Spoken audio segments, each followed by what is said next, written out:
What up everybody, it's Big G, and today I'm here to show you our new pond. So without further ado, let's begin.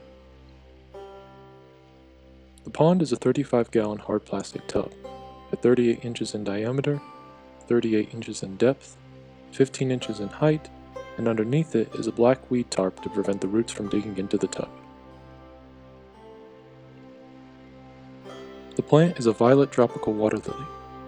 My mom actually picked this one out as she likes the color purple. And what's interesting about water lilies is that they can actually change their colors as they bloom. Because they rest on top of the water's surface, the flowers and pads provide shade above the water, keeping it cooler for the fish underneath. It also prevents the buildup of algae from the heat, which is a big problem for outdoor ponds. The stems of the plant also provide a great many hiding places for the fish to swim in and out of, while the more shallower parts of the lily pads provide a small sanctuary for the young fish fry.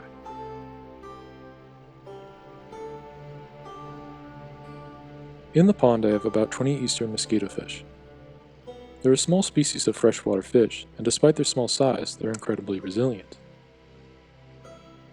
They can survive in extreme temperatures, they can adjust to a wide range of salinity, they can thrive in low oxygen environments, and poor water conditions. Mosquito fish are also pretty aggressive fish, and they're known to nip the fins off of other fish, even if they're 10 times larger than they are. Which is why, for this pond, I only have mosquito fish in it. With all these traits in mind, that's why mosquito fish are rarely found at pet stores, because in most parts of the world they are actually considered an invasive species.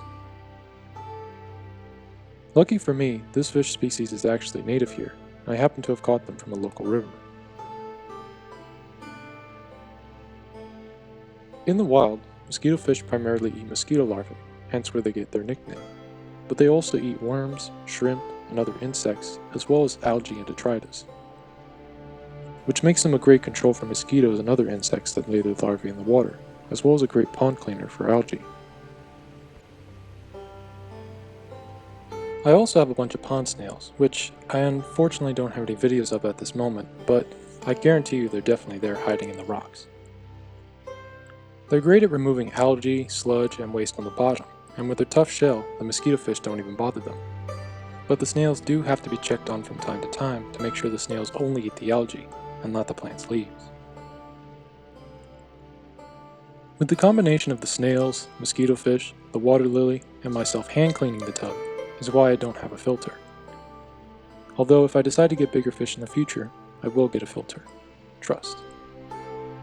For an air pump, I have an IEO solar aeration pump. It's powered by this solar panel which we strap to the tree with zip ties, rather than using screws. It's easy to adjust and can face east to west for the morning and afternoon.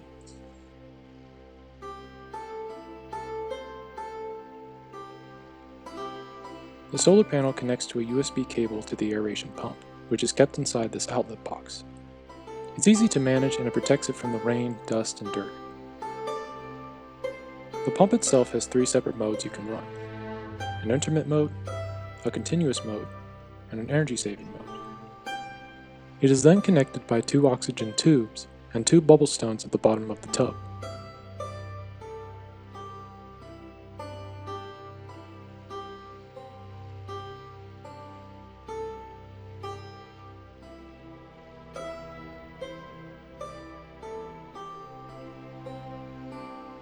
Around the pond I also have 4 solar-powered lights.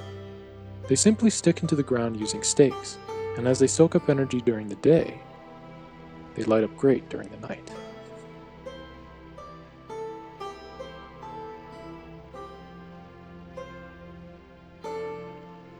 Surrounding the pond, I have several different kinds of smooth stones, with the larger ones around the borders and the smaller ones more towards the middle.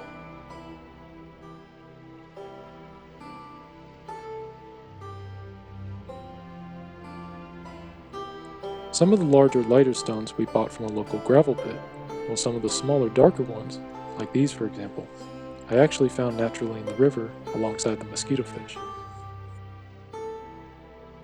Besides being a pretty cool decoration for the pond, it also provides a basking spot for some of the lizards that live in the garden.